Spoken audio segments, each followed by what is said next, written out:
Blood in the snow doesn't look like it does in the movies. It's not bright crimson. It's dark, almost black, melting the frost into a sickening, rusty slush. Toby didn't want to be a hero.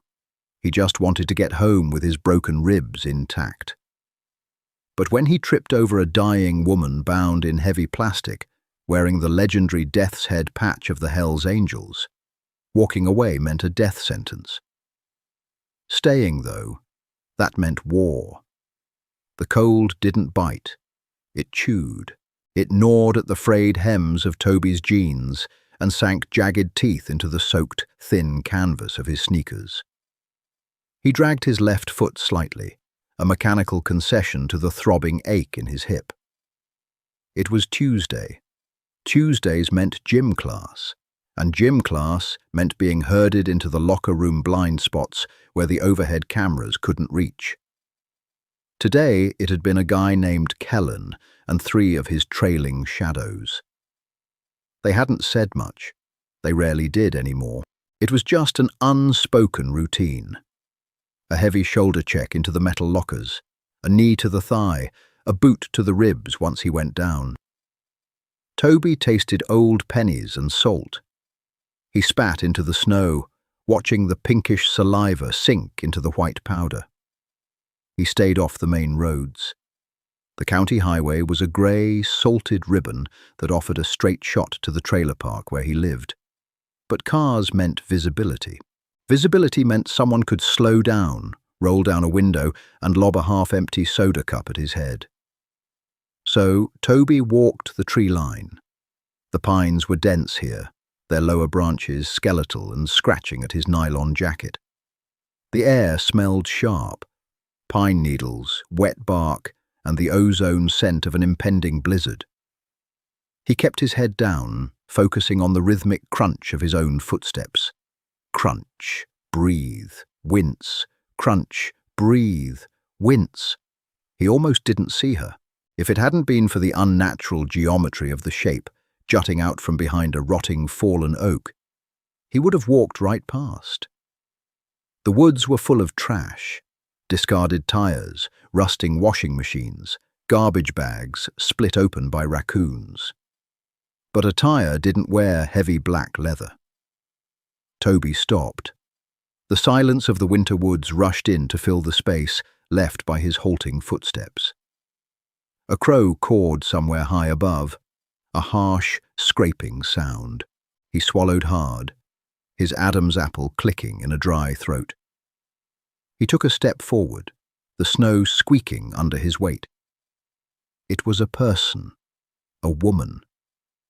She lay on her side, half buried in a snowdrift that was rapidly freezing into an ice crust. She was older, maybe late 60s, with coarse, silver-grey hair that was plastered to the side of her face by a frozen mat of dark blood. She wore heavy denim, scuffed engineering boots, and a thick leather vest over a flannel shirt. Toby's breath hitched. He knew the vest. Anyone who lived within 50 miles of the city knew the vest. On the back, barely visible through the dusting of snow and dirt, was the top rocker. White letters with red edges. Hell's Angels. Below it, the winged death's head, mocking him with its empty sockets. Panic, cold and fluid, dumped into Toby's stomach. It pushed the pain of his bruised ribs completely out of his mind. He took 2 fast steps backward, his heel catching on a submerged root. He flailed, catching himself against the rough bark of a pine tree. The coarse bark scraped the raw skin of his knuckles. Walk away. The thought wasn't a whisper. It was a scream in his own skull. Turn around. Walk away. You didn't see anything. This wasn't an injured hiker. This wasn't a drunk who wandered out of a bar. This was club business. Violent, bloody, cartel-level club business. People who left a Hell's Angel bound and bleeding in the snow didn't leave witnesses breathing. He looked closer, his eyes wide, tracking the details with terrifying clarity. Her hands were pulled tight behind her back. secured with thick, industrial-grade black zip ties. The plastic bit so deeply into her wrists that the flesh bulged purple and swollen around the edges. Her ankles were bound the same way. Toby backed up another step. His chest heaved. The air burned his lungs. He could just leave. The snow would cover her in an hour. No one would ever know he was here. He was a ghost at school, a ghost at home. He could be a ghost now. He turned his back on her. He took 5 steps through the knee-deep snow, his heart hammering against his sternum like a trapped bird. Then a sound cut through the quiet. It was barely a noise at all. A wet, ragged inhalation. A gurgle of air pulling through fluid. Toby froze. He closed his eyes, squeezing them shut so tight bursts of static colour danced behind his eyelids. "Please be dead," he whispered to the empty woods. "Please just be dead." Another breath. Slower. Wetter. He swore. A quiet, pathetic string of curses that clouded the freezing air in front of his face. He hated himself for stopping. He hated his own weak, stupid conscience. He was the kid who took beatings because he wouldn't fight back. Of course, he was the idiot who would get himself killed over a stranger. Toby turned around and trudged back to the body. As he got closer, the smell hit him. It wasn't just blood. It was the sharp tang of cheap whiskey, stale cigarette smoke deeply embedded in leather, and underneath it, the unmistakable, terrifying scent of voided bowels. She was dying. The body was already shutting down. Toby dropped to his knees. The snow immediately soaked through his thin jeans, sending a jolt of ice water against his skin. He didn't touch her at first. He just hovered his hands over her shoulder, trembling violently. "Hey," he croaked. His voice sounded like it belonged to a scared child. He cleared his throat and tried again. "Hey, lady." The woman's eyelids twitched. They were bruised, the skin paper-thin and violet. Slowly, agonizingly, they parted. Her eyes were a pale, washed-out blue, clouded with pain, but the moment they locked onto Toby, they hardened into something sharp as broken glass. She didn't look grateful. She looked furious. "What the fuck?" she breathed, her voice a gravelly rasp that sounded like 2 bricks grinding together. "Are you gawking at, you little shit?" Toby recoiled as if she'd slapped him. Even half dead, tied up in the snow, she was more intimidating than Kellen and his entire group of thugs. You're bleeding," Toby said, stating the painfully obvious because his brain had short-circuited. She let out a short, wet cough that brought a line of dark blood dribbling down her chin. "No shit, Einstein. Get these fucking ties off me." Toby scrambled forward.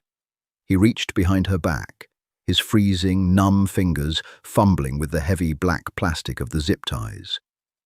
They were pulled impossibly tight. There was no slack. The locking mechanism was buried deep in the swollen meat of her wrists. "I can't," he stammered, pulling at the plastic with bare fingers. It didn't budge a millimeter. "They're too tight." "Cut 'em, idiot," she wheezed, her head lolling back against the snow. Toby dug into his jacket pocket. He pulled out his keys. Attached to the ring was a cheap 2-inch folding knife his grandfather had given him years ago. The blade was dull, mostly used for prying open soda cans. He flipped it open. His hands were shaking so badly the metal rattled against itself. "Don't stab me," she muttered, closing her eyes. Toby wedged the flat of the dull blade under the plastic tie. He had to press down hard against her wrist to get any leverage. She didn't flinch. She just breathed, that awful rattling sound. Toby sawed at the thick plastic. The knife slipped. The blade sliced across his own thumb, drawing a sharp, hot line of pain. "Ow! Damn it!" Toby hissed, dropping the knife into the snow. He sucked on his thumb, tasting his own copper blood.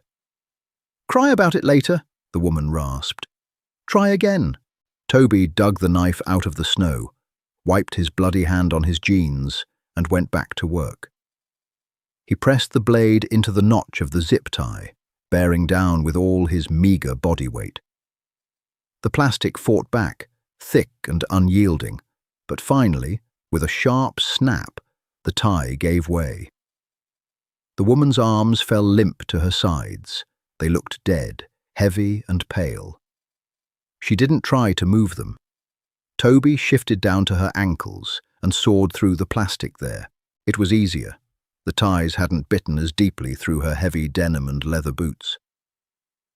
"Okay," Toby said, his breath coming in short, panicked puffs. "Okay, you're untied. We need to get you up." "Can't," she said simply. "What do you mean you can't?" Toby's voice pitched higher, edging into hysteria. "You have to. Whoever did this to you, they might come back." "Good," she whispered, a grim, terrifying smile touching the corner of her bloodied mouth. "Let 'em. Save my boys the trouble of hunting them down." "I'm not leaving you here to die," Toby said. He didn't know where the words came from. He absolutely wanted to leave her here to die. He reached under her arms, grabbing the thick, stiff leather of her vest. "On 3. 1, 2, 3. Toby pulled backward. The pain in his ribs flared, a hot, stabbing sensation that stole his breath. The woman was dead weight, solid, heavy muscle and bone. Toby managed to drag her maybe 6 inches through the snow before his boots slipped on an icy patch. He fell backward hard, dragging her halfway on top of him. Her heavy boot caught him squarely in the injured ribs.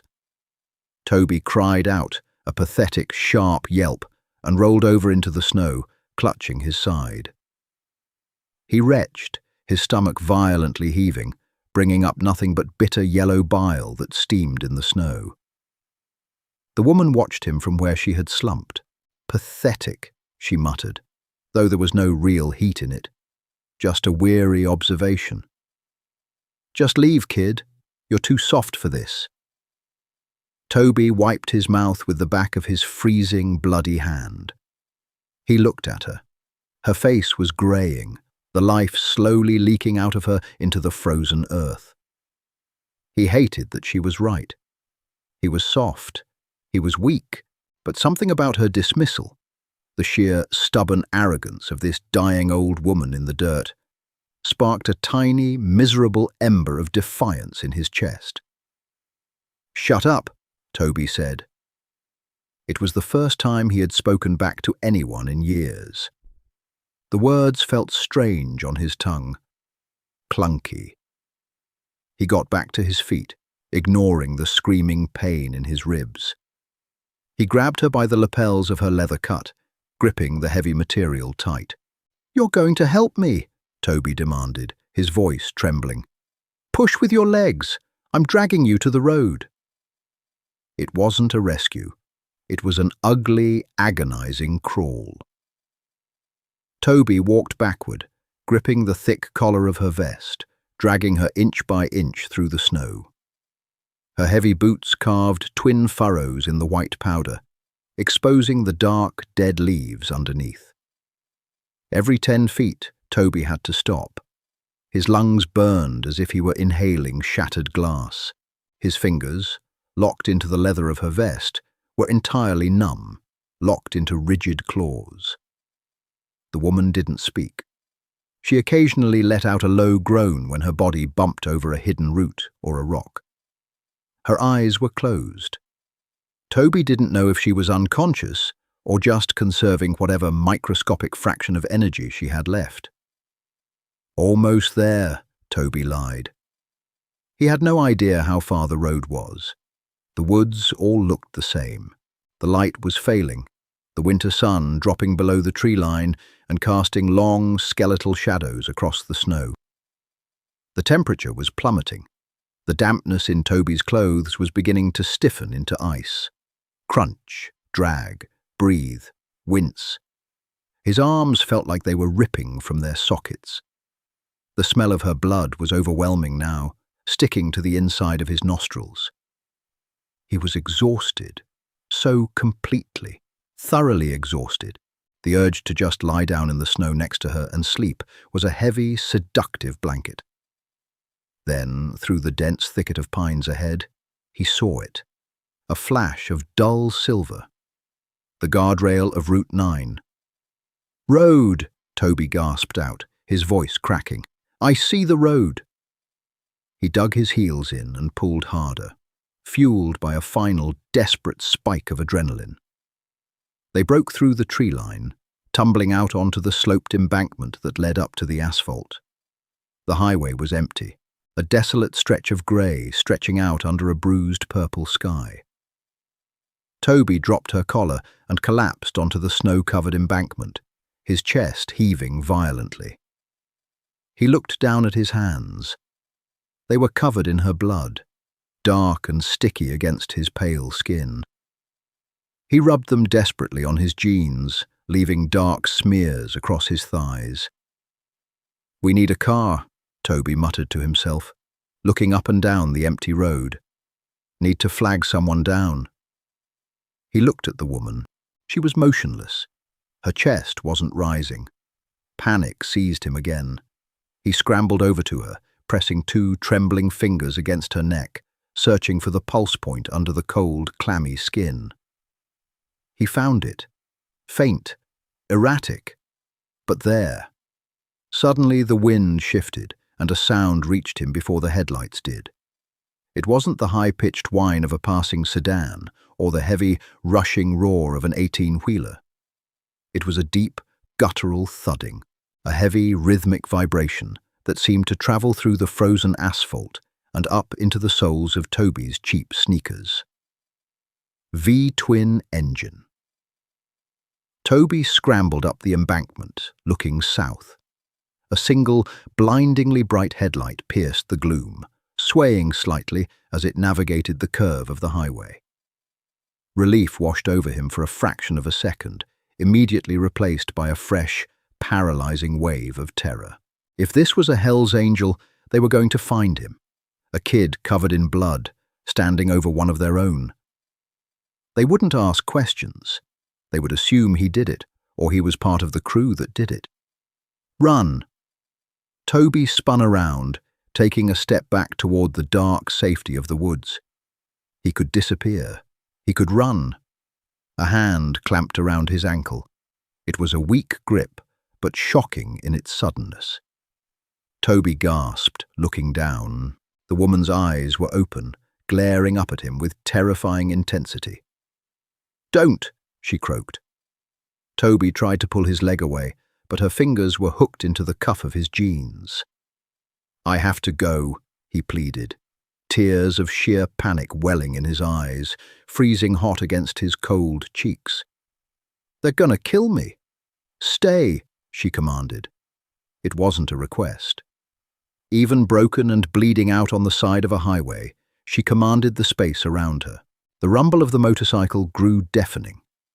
The single headlight washed over them, illuminating the bloody snow, the heavy leather vest, and Toby's terrified face in stark, harsh white light.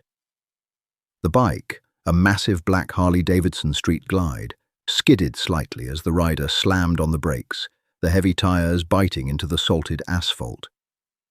The engine died, but the silence that followed was heavier, more oppressive than the noise. The rider swung his leg off the bike. He was massive, easily 6'4", wide-shouldered, wearing a thick leather jacket over a black hoodie. The bottom rocker on his back read, "New York." He took 2 steps toward the embankment, his heavy boots crunching on the gravel. He looked down. He saw Toby. He saw the blood on Toby's hands. And then he saw the woman. The biker didn't shout. He didn't run. His hand moved to his waistband with terrifying, practiced fluidity. The metallic schlick of a heavy semi-automatic pistol being drawn from a holster, sounded unnaturally loud in the freezing air. He pointed the gun directly at the center of Toby's chest. Toby stopped breathing. The air trapped in his lungs turned to ice. He raised his blood-stained hands, his palms facing out, shaking so violently his teeth rattled in his skull. "Don't," Toby whimpered, a pathetic, high-pitched sound. "Please, I just found her." The biker's face was hidden beneath a black beanie and a thick, dark beard, but his eyes, visible over the barrel of the gun, were empty, dead. The eyes of a man who had already made the decision to pull the trigger. The biker took a slow step down the embankment. The snow crunched under his boot. He didn't look at the woman. His eyes were locked on Toby. "Step away from Ma," the biker said. His voice was quiet, a low rumble that carried perfectly in the still air. Toby tried to step back, but the woman's hand was still clamped weakly onto his jeans. He looked down at her, silently begging her to let go, to say something, to save his miserable life. The woman coughed, a wet, rattling sound. She slowly turned her head, fixing her pale, cloudy eyes on the man with the gun. "Put it away, Jax," she rasped, her voice barely a whisper against the wind. The kid carried me out." The gun didn't waver. Jax stared at Toby for 3 long, agonizing seconds. Toby felt a warm dampness spreading down the inside of his leg. He had pissed himself. He didn't even care. He just stared down the black hole of the barrel, waiting for the flash. Slowly, almost imperceptibly at first, Jax lowered the weapon. He didn't holster it, keeping it gripped loosely by his side, but the immediate threat of death receded slightly, leaving Toby gasping for air as if he had just broken the surface of a frozen lake. Jax stepped past Toby, ignoring the smell of urine and fear, and dropped to his knees beside the woman. The massive biker stripped off his thick leather gloves, his huge, calloused hands gently touching the sides of her face. "Ma," Jax said. The coldness in his voice was gone, replaced by something raw and desperate. "Who did this?" "Doesn't matter right now," she wheezed. "Phone, need a van, need a dock." Jax pulled a smartphone from his pocket, tapping the screen with a bloody thumb. He lifted it to his ear. "It's Jax," he said. "Route 9, near mile marker 40. I got Ma. She's bad. Bring the van. Bring everyone." He hung up and looked back at Toby. The teenager was still standing there, arms awkwardly half raised, shivering violently from the cold and the shock. "You!" Jax barked, pointing a thick finger at him. "Sit down. Don't move. You run, I shoot you in the back. Understand?" Toby didn't trust his voice. He just nodded frantically and collapsed backward into the snow, wrapping his arms around his knees.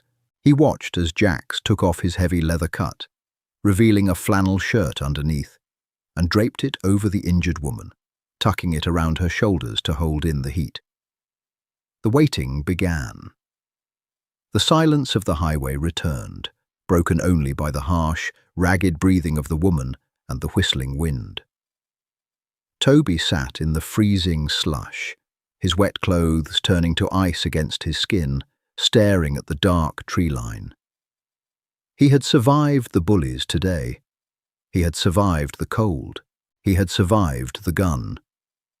But as the distant low rumble of dozens of heavy engines began to echo through the valley, vibrating against the asphalt and building into a deafening, terrifying roar, Toby realized the nightmare hadn't ended.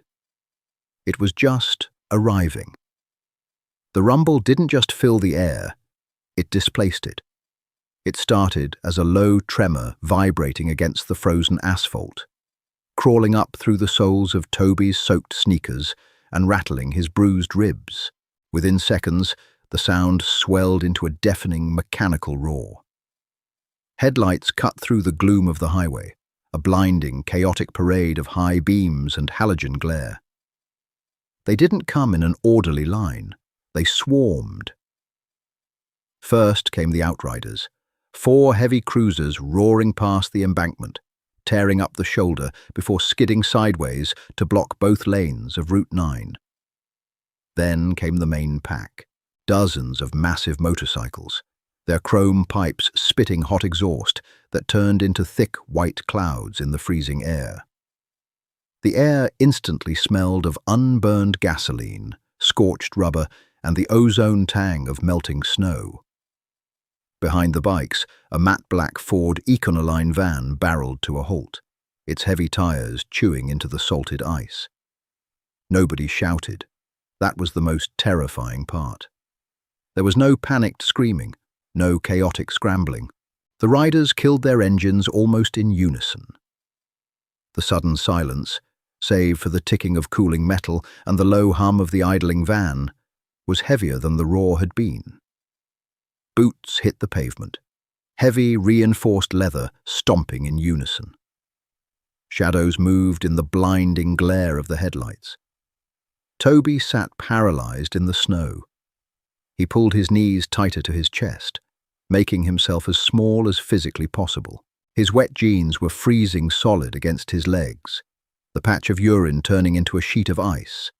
But the cold felt distant now, muted by the sheer, crushing weight of his terror. A man hopped out of the passenger side of the van. He was broad, completely bald, and carried a large canvas medical bag. He didn't even look at Toby. He scrambled down the embankment, sliding the last few feet on his heels, and dropped beside Jax. "Talk to me, Jax," the bald man said. His voice was clipped, professional, entirely at odds with the grease-stained Hell's Angels patch on his back. "Found her like this, Grigg," Jax replied, moving aside but keeping a hand on the woman's shoulder. "Zip-tied, beaten to shit, bleeding out, pulse is weak, breathing is shallow." Grigg ripped open the canvas bag. "Get the board, get the thermal blankets." 2 more men slid down the bank, carrying a hard plastic backboard. They moved with military precision. Toby watched, wide-eyed and shivering, as Grigg tore open Ma's bloody flannel shirt with a pair of trauma shears. He packed wads of white gauze into a dark, pulsing wound on her side, completely ignoring her weak groan of pain. "Ready?" Grigg asked. "On 3, Jax said. 1, 2, 3. They lifted her onto the board. The movement sent a fresh wave of metallic, rusty scent into the air.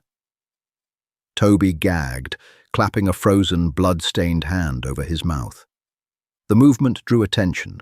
A rider who had been standing near the road, a tall, skeletal man with a spiderweb tattoo crawling up his neck, pointed down the embankment.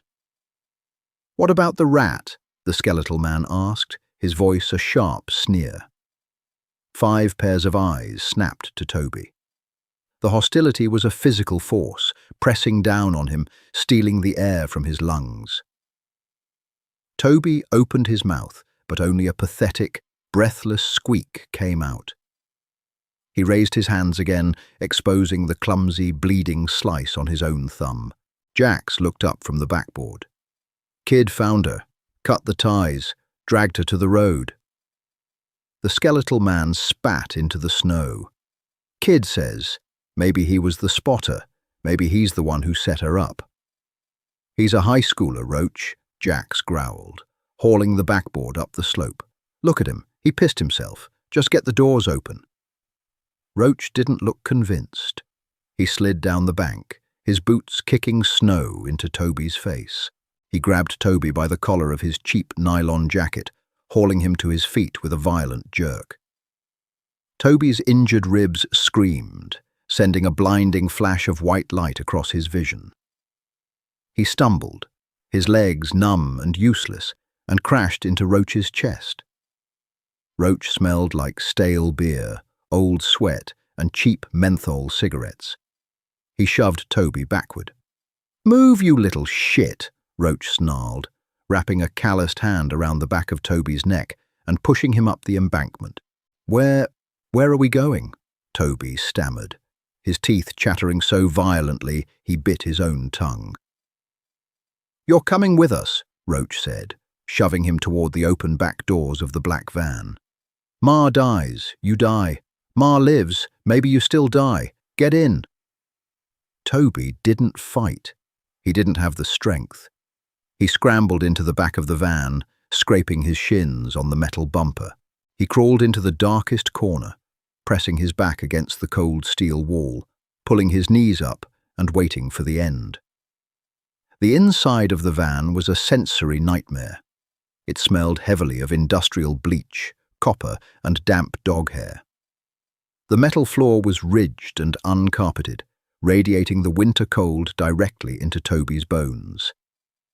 The only light came from a single, caged bulb mounted on the ceiling, casting harsh, swinging shadows as the van lurched into motion. Ma was strapped to the backboard in the center of the floor. Grigg was kneeling over her, his hands moving constantly, checking vitals, wrapping bandages, tying off a makeshift tourniquet above her elbow. Jax sat on a metal wheel well opposite Toby, his massive arms crossed, staring down at the floor. The heavy pistol was back in its holster, but Jax's posture was coiled tight, ready to snap. Roach rode in the passenger seat up front, his silhouette visible through the metal grate, separating the cab from the back. The driver, a nameless, silent silhouette, drove like a maniac. The van slammed over a pothole. The metal floor jumped. Toby was thrown a few inches, landing hard on his left hip. The bruised bone ground against the steel. He let out a sharp hiss of air, wrapping his arms around his waist. Jax's eyes flicked up, locking onto Toby. Toby froze, trapping his breath in his throat. He looked away, staring fixedly at the bloody gauze pooling around Ma's boots. His mind was a frantic, useless loop. I should have run. I should have walked away. Kellen would have just kicked me a few times. I'd be home now. I'd be in my room playing Xbox. The locker room beatings, the daily humiliations. They felt like a distant, absurdly safe paradise compared to this. Kellen just wanted to feel big. These men wanted blood. He looked at Ma again. Her face was ashen, drained of all color beneath the dirt and gore. Her chest rose and fell in shallow, rapid jerks. A weird, twisted knot tightened in Toby's stomach. He didn't know this woman. She was a criminal, a gang member, a terrifying monster of a human being. But right now, she was his only anchor to the living world. If she stopped breathing, Toby knew with absolute, chilling certainty that the van would pull over into some dark field, and he would never walk out of it. "Breathe," Toby whispered. He didn't realize he had spoken aloud until Jax's head snapped up. "What did you say?" Jax demanded. Toby shrank back, pressing himself so hard against the wall he felt the rivets digging into his spine. Nothing. I want her to breathe." Jax stared at him for a long, unblinking moment. Then, slowly, he reached into the inner pocket of his leather cut. Toby flinched, squeezing his eyes shut, bracing for a gun, a knife, anything. Instead, something soft hit him in the face. Toby opened his eyes. A heavy, grey, moving blanket lay across his lap. It smelled faintly of motor oil and dust, but it was thick. "Wrap up," Jax said, his voice flat. "You're shivering so loud it's distracting." Toby grabbed the blanket with trembling, numb fingers. He pulled it over his shoulders, burying his face in the coarse fabric. It wasn't warm, but it blocked the freezing air drafts cutting through the van's paneling. "Thanks," Toby mumbled. Jax didn't reply. He went back to staring at the floor. The ride felt like it lasted for hours. The van made sharp turns, accelerating and braking violently. Toby lost all sense of direction. He felt a dull, throbbing heat radiating from the cut on his thumb. He peeled back the blanket to look at it. The bleeding had stopped, but the edges of the cut were angry and red, crusted with dried blood and dirt. "Pressure's dropping," Grigg announced suddenly, his voice tight. He grabbed a plastic bag of clear fluid from his kit and hung it from a hook on the ceiling, frantically searching for a vein in Ma's uninjured arm. "Driver, tell them to block the intersection at 4th and Main. We're not stopping for lights." The van lurched forward, the engine screaming as the driver floored it. Toby gripped the metal ribbing of the wall to keep from sliding. He watched Ma's face. Her eyes remained closed. The fierce, glass shard intensity she had shown him in the woods was completely gone. She just looked old, broken, and fragile. "Don't die," Toby thought, the mantra playing on a panicked loop in his head. "Please, you crazy old bat, don't die."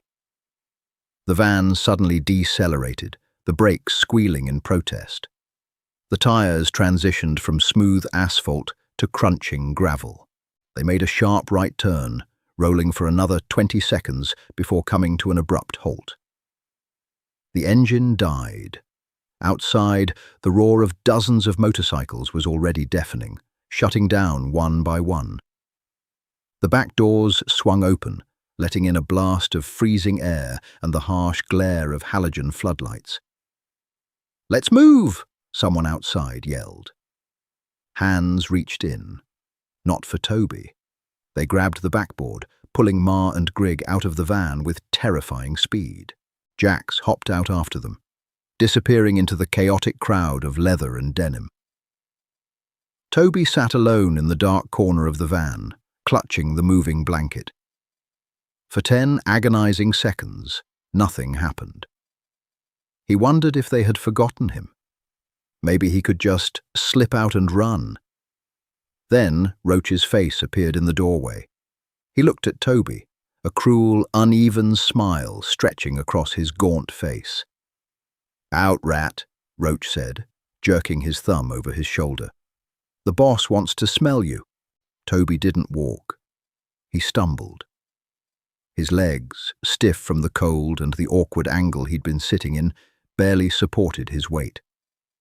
He kept the grey moving blanket wrapped tightly around his shoulders, treating it like a pathetic shield against the dozens of hostile eyes tracking his every move.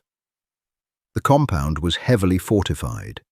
High chain-link fences topped with coils of razor wire surrounded a massive, corrugated metal building that looked like a converted warehouse or airplane hangar.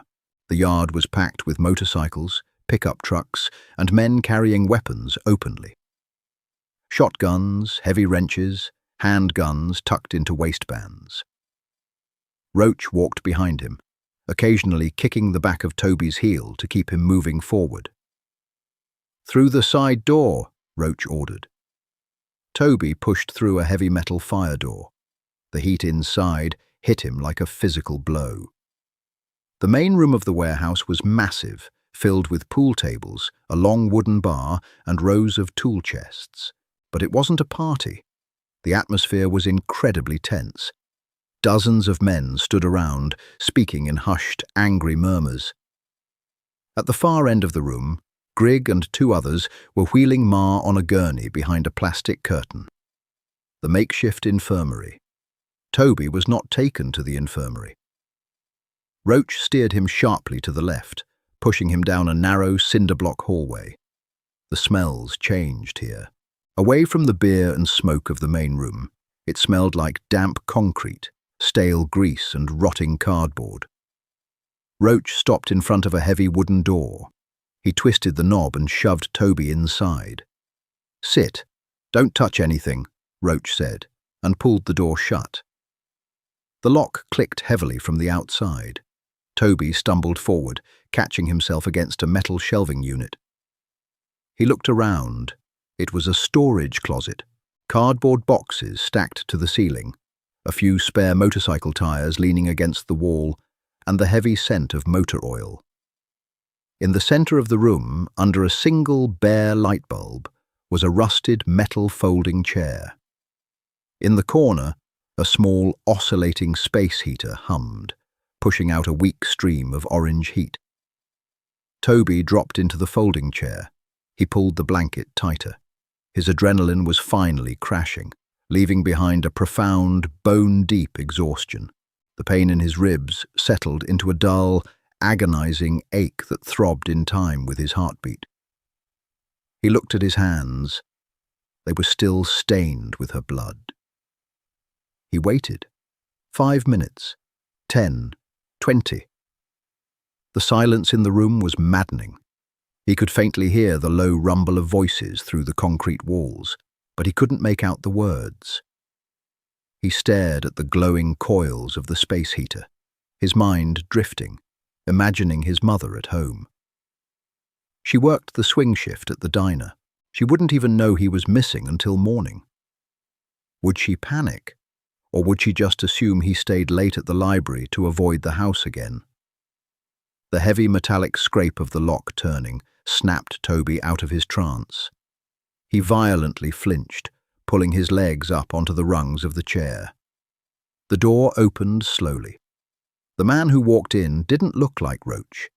He didn't have tattoos creeping up his neck, and he didn't swagger. He was older, perhaps in his late 50s. His hair was iron grey, pulled back into a neat, short ponytail. He wore a crisp, dark flannel shirt under a heavy leather cut that looked older and thicker than anyone else's. On his left breast, a small patch read, "President." The man moved with slow, deliberate precision. He carried a second folding chair in one hand and a styrofoam cup in the other. He kicked the door shut behind him. He unfolded the chair and set it down directly across from Toby, maybe 3 feet away. He sat down, heavily, letting out a long breath. He didn't say anything. He just looked at Toby. His eyes were dark, practically black, and they didn't hold anger. They held absolute, crushing authority. "I'm Clayton," the man said. His voice was a deep, resonant baritone. He held out the styrofoam cup. "Drink." Toby hesitated, staring at the cup. "It's hot tea. Drink it before your teeth shatter," Clayton said, pushing the cup forward. Toby reached out a trembling hand and took it. The heat radiating through the thin styrofoam felt instantly incredible against his frozen skin. He brought it to his lips. It was aggressively sweet, heavily spiked with sugar. He drank half of it in 3 massive gulps, scalding his tongue, not caring. Clayton watched him. He leaned forward, resting his thick forearms on his knees. He smelled intensely of expensive cigars and winter mint. "Jack says you found Ma," Clayton started, his tone conversational, though the weight behind it felt like an anvil. "Says you cut her loose, dragged her to the road." Toby swallowed the hot tea, nodding quickly. Yes, sir." "You know who we are, kid?" "Yes," Toby whispered. "You know what people do when they see us bleeding in the snow?" Clayton asked, tilting his head. "They run. They don't stop. They don't ruin their sneakers trying to be a hero." Clayton reached into his pocket and pulled out a heavy silver Zippo lighter. He flipped the top open with a loud clink, snapped it shut, and repeated the motion. Clink, snap, clink, snap. "So," Clayton said, his voice dropping an octave. "Tell me why you stayed. Tell me exactly what happened. And kid, if I smell even a hint of a lie on you, you're not walking out of this room. Understand?" Toby looked into the dark, bottomless eyes of the president. The urge to lie, to invent a story where he was brave, where he stood his ground against attackers, briefly flashed through his mind. But he was too tired. He was too broken. He didn't have a hero's story. He only had his miserable truth. I was walking in the woods because I didn't want to get beat up again," Toby started, his voice cracking, hot tears of shame welling in his eyes. He hated himself for crying, but he couldn't stop them from spilling over his dirt-streaked cheeks. I hide in the woods so the guys from school don't throw things at me from their cars. Clayton stopped flipping the lighter.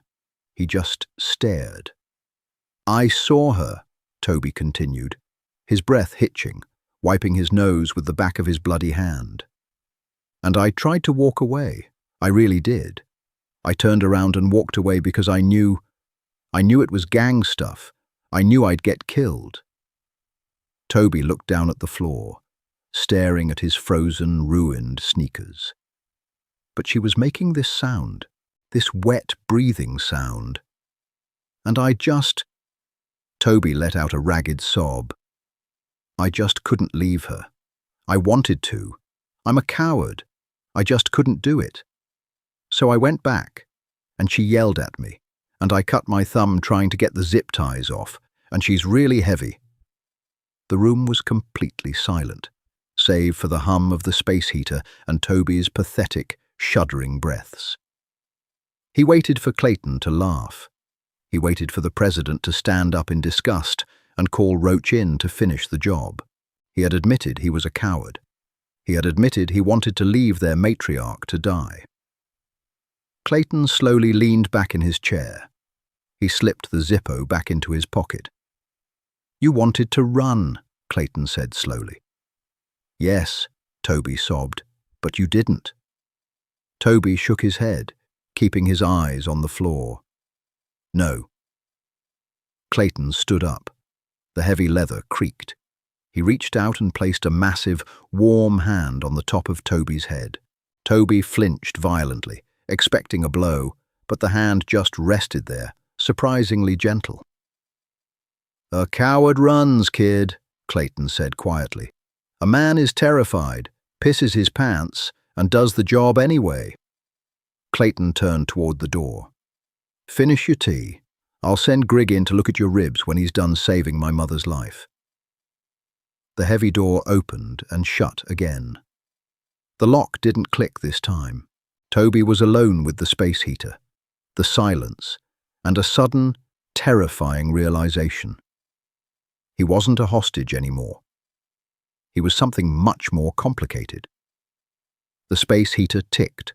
The orange coils glowed, throwing long, distorted shadows against the corrugated metal wall. Toby sat in the rusted folding chair, the empty styrofoam cup crushed in his bloody hands. Clayton had left the door unlocked, but the idea of pushing it open and stepping back into that warehouse felt like stepping off a cliff in the dark. 20 minutes later, the door creaked inward. Grigg stepped into the closet. The bald man had stripped off his heavy leather cut. His forearms were covered in intricate faded ink, but his hands were sheathed in fresh blue nitrile gloves. He smelled overpowering now, bleach, iodine, and the sharp, metallic tang of fresh blood. Mars blood. He didn't carry a gun. He carried a small, stainless steel tray holding a bottle of betadine, a curved needle, and heavy black thread. "Shirt off," Grigg ordered. He didn't ask how Toby was doing. He didn't offer a reassuring smile. He was a mechanic assessing a damaged chassis. Toby unzipped his nylon jacket. His fingers were stiff, the cut on his thumb throbbing with a dull, hot rhythm.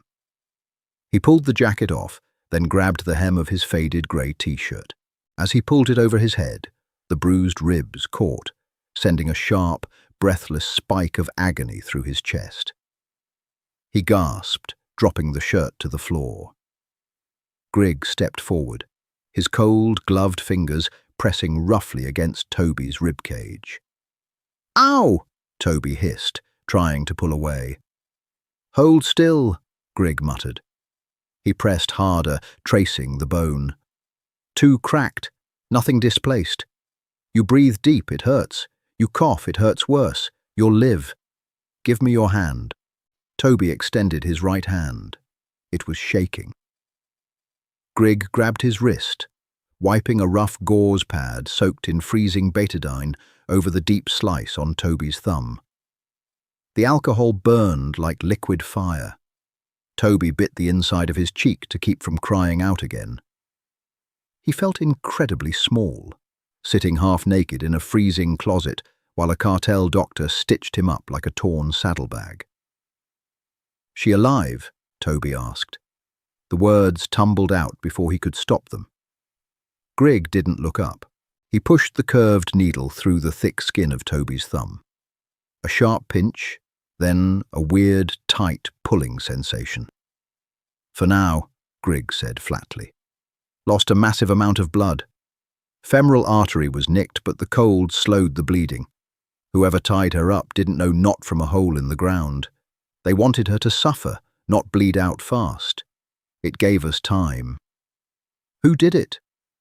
Grigg tied off the thick black thread and snipped it with a pair of surgical scissors. He finally looked up. His eyes were flat, dead pools. "Don't ask questions you don't want the answers to, kid.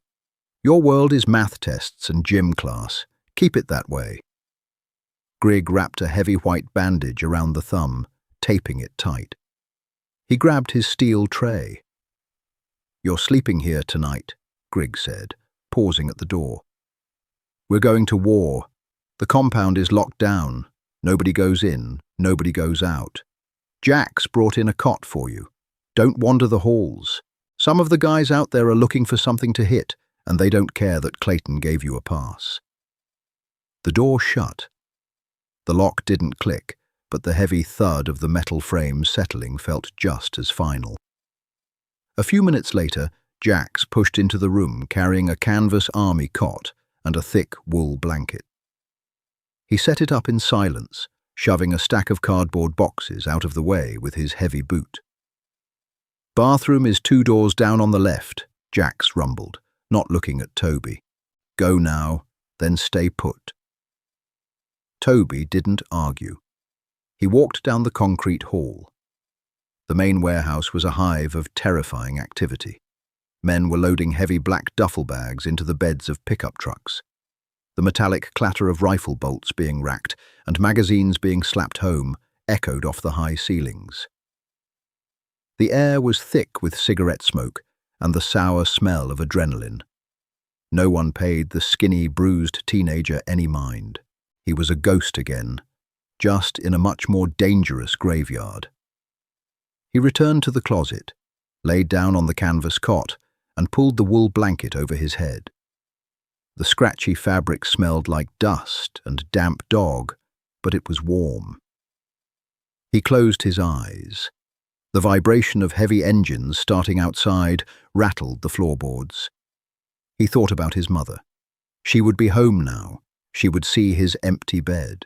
The guilt twisted in his stomach, sour and heavy, but underneath it, buried beneath the terror and the pain, was a strange, dark ember of realization. He hadn't run. For the first time in his miserable life, he hadn't run. Toby woke to the smell of stale coffee and industrial cleaner. His body was a map of localized agony.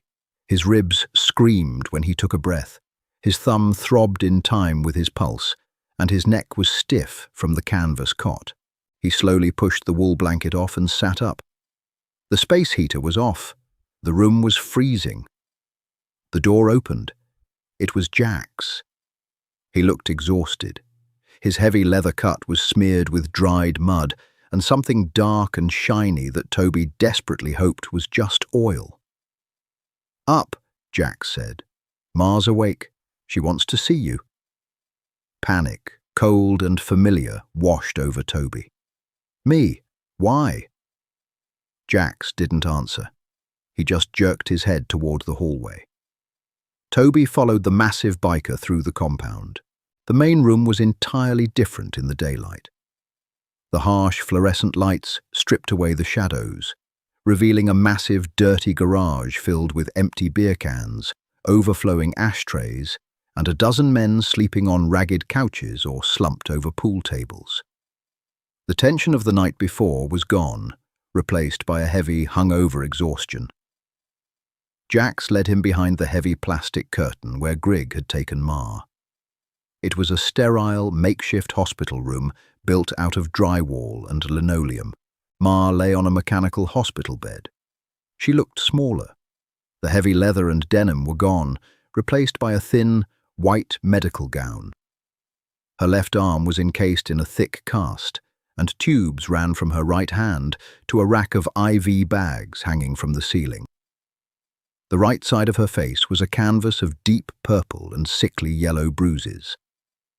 Clayton sat in a plastic chair beside the bed, a massive scarred hand resting gently over hers.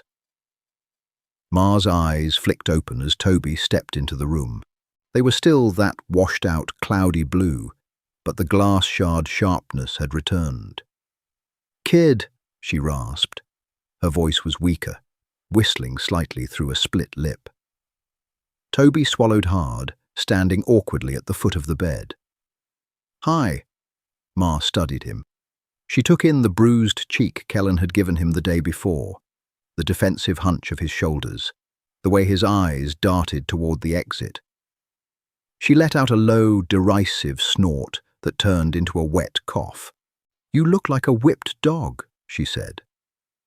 Toby blinked, the insult stinging more than he expected. He had dragged her through the snow. He had stayed when there was a gun pointed at his chest.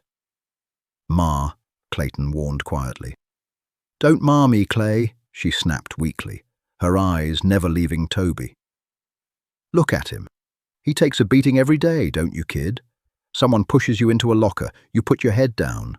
Someone takes your money, you apologize." Toby felt a hot flush of shame creeping up his neck. I just stay out of the way." "The world doesn't care if you're out of the way," Ma said, her voice dropping into a harsh, sandpaper whisper. "The world will run you over just because you're standing on the asphalt. You think those animals who tied me up cared that I'm an old woman? You think they cared about fair?" She shifted on the bed, wincing as her injured ribs ground together. "You saved my life. I hate it. I hate owing a debt, and I hate owing it to a kid who doesn't even know how to throw a punch. But the club is the club. Blood for blood. Life for life." She looked at Clayton. "Who's his problem?" Clayton looked at Toby. "Kid." Toby's brain scrambled. "What? Who beats you up?" Jax asked from the doorway, his deep voice filling the small room. "Give me a name." "No," Toby stammered, stepping back. "No, you can't. You'll kill them. They're just high school guys. It's just Kellen. It's not a big deal." Ma laughed, a harsh, ugly sound. "Listen to him. Protecting the wolves that bite him. You're pathetic, kid. We're not going to kill some high school punk. But you're branded now. You touched my cut. You dragged me out of the dirt. You belong to the club now. And nobody touches what belongs to the club." She closed her eyes, exhausted from the effort of speaking. "Clay, make sure the kid gets to school tomorrow. Make sure everyone knows." Clayton nodded slowly. He looked at Toby, his dark eyes entirely unreadable. "You stay here today. You call your mother. Tell her you stayed at a friend's house and you lost your phone. Tomorrow we take you home, and then we take you to school." Toby wanted to argue. He wanted to explain that having a violent motorcycle gang show up at his high school was the absolute worst thing that could possibly happen to his social survival. But looking at the grim, immovable faces of Clayton, Jax, and the sleeping, battered matriarch, he realized he had no choice. He had pulled a thread in the woods, and now the entire bloody tapestry was wrapping around his throat. Monday morning broke grey and bitterly cold. The snow from the blizzard had hardened into dirty grey crusts along the side of the highway. Toby stood in the gravel parking lot of the compound. He wore his cheap nylon jacket, his stiff, blood-stained sneakers, and a fresh white bandage on his thumb. His ribs throbbed a steady, rhythmic ache. He had expected Jax to give him a ride in the van. Maybe drop him off a block away from the school so he could sneak in through the side doors. He didn't expect the army. The gravel lot was packed. It wasn't just the 24 bikes he had seen on the highway. There were hundreds. They spilled out of the compound gates, lining the shoulder of the access road as far as Toby could see. Black leather, heavy denim, steel chains, and the terrifying unified insignia of the winged death's head. Clayton had called in the neighboring charters. They had spent the weekend hunting the men who had attacked Ma, tearing through the county's underworld with absolute, ruthless efficiency. The violence was over. Now they were gathering to leave. But first, there was club business. Clayton stood on the loading dock of the warehouse. He didn't use a megaphone. He didn't need to. The sheer silence of over 800 outlaws was deafening. Toby stood next to Jax, feeling like a microscopic speck of dust in a hurricane. "Brothers," Clayton's voice boomed, echoing off the corrugated metal. 2 days ago, the cartel tried to take the heart of this charter. They left Ma bound in the snow to freeze like an animal. A low, angry rumble rolled through the crowd. Boots shifted on the gravel. "We took our pound of flesh," Clayton continued, his voice cold and flat. "The debt is paid, but we owe another debt." Clayton pointed a massive, leather-clad finger directly at Toby. Every single head in the lot turned. 800 pairs of eyes, hard and unforgiving, locked onto the bruised, terrified teenager in the cheap jacket. Toby's breath caught in his throat. He wanted the earth to open up and swallow him whole. "This kid," Clayton roared, "this kid, who gets beaten down every day, stopped. He didn't run. He cut the ties. He dragged her to the road. He stood his ground when Jax put a gun to his chest. He saved the Queen." Clayton stepped down from the loading dock. He walked slowly through the parted sea of bikers, stopping 3 feet in front of Toby. "The club respects strength," Clayton said, his voice carrying over the silent crowd. "But courage ain't just about throwing fists. It's about doing what's right when you're terrified." Clayton stopped. He looked at Toby. Then, slowly, the president of the most feared outlaw motorcycle club in the state bowed his head. He didn't kneel. It wasn't theatrical. He simply tucked his chin to his chest, closing his eyes, a profound gesture of submission and respect. Behind him, the movement rippled outward. Jax bowed his head. Roach bowed his head. Grigg bowed his head.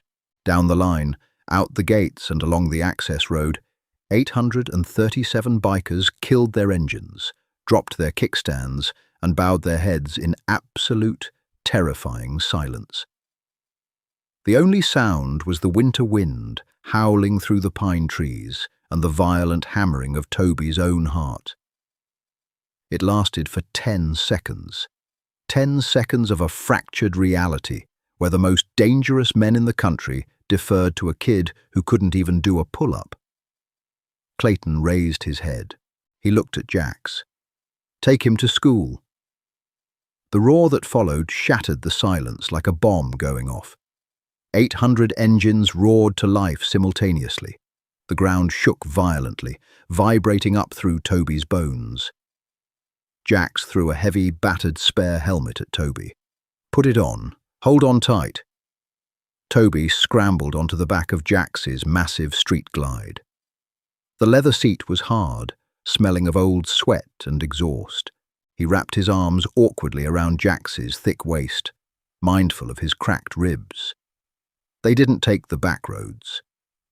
The massive column of bikers pulled out onto the county highway, an unstoppable, terrifying parade of black steel and chrome. Jax rode at the front, right behind Clayton. Cars pulled over to the shoulder, drivers staring in wide-eyed panic as the army rolled past. Toby pressed his face against Jax's leather back, closing his eyes. It was too much. The noise, the vibration, the smell of burning fuel. It was overwhelming. The ride to the high school took 20 minutes. They turned onto Oak Creek Drive, right as the first warning bell rang. The front lawn of the school was packed with students rushing toward the main doors. Kellen and his usual shadows were lounging by the front steps, tossing a football, entirely secure in their dominance of the concrete jungle. The sound hit them first. The low rumble swelled into a deafening roar as the vanguard of the motorcycle club rounded the corner. The students froze. Kellen dropped the football. It bounced harmlessly onto the grass. Jax didn't park on the street. He hopped the curb, the heavy bike crushing the frosted grass, and rode directly onto the main walkway leading to the front doors. 50 more bikes followed him, swarming the lawn, tearing up the turf, boxing in the front entrance entirely. The air was instantly thick with exhaust and the aggressive ozone smell of hot metal. Jax killed the engine. The silence that fell over the school lawn was thick with raw terror. Students backed away, pressing themselves against the brick walls of the building. Teachers who had stepped out to yell froze in their tracks. "Get off!"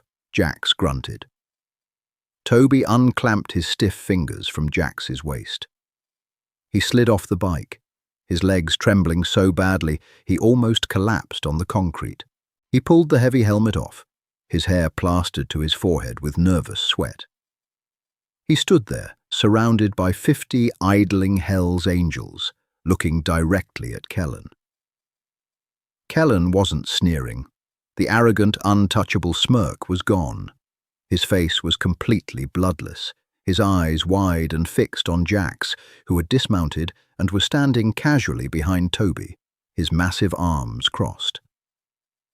Roach pulled his bike up next to Jax. He looked at Kellen, a slow, predatory smile spreading across his face.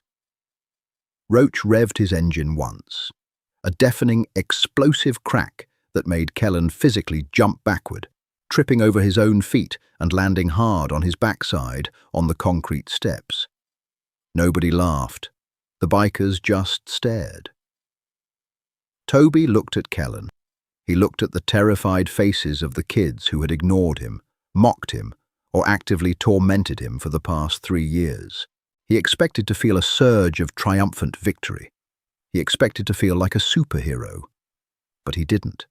He just felt incredibly, deeply sad. He saw Kellen for what he really was, a scared kid trying to act tough. The monsters behind Toby weren't acting. They were the real thing, and they had just dragged Toby's entire world into the dark. Jax put a heavy, calloused hand on Toby's shoulder. The weight of it was grounding. "Have a good day at school, kid," Jax rumbled, his voice carrying clearly in the terrified silence. "We'll be around." Jax swung his leg back over the bike. He started the engine, the roar signaling the rest of the pack. They slowly backed up, their tires chewing deep gouges into the school's manicured lawn, and rolled back onto the street. Toby stood alone on the walkway. The smell of exhaust hung heavy in the cold morning air. Kellen scrambled to his feet, refusing to make eye contact. He grabbed his backpack and practically ran for the front doors, followed quickly by the rest of his silent, pale shadows. The students parted for Toby like a school of fish avoiding a shark. He wasn't a hero. He was still the kid with the cheap jacket and the bruised ribs. But as he walked up the stairs, his boots crunching on the frost, he knew one thing for certain. No one was ever going to push him into a locker again.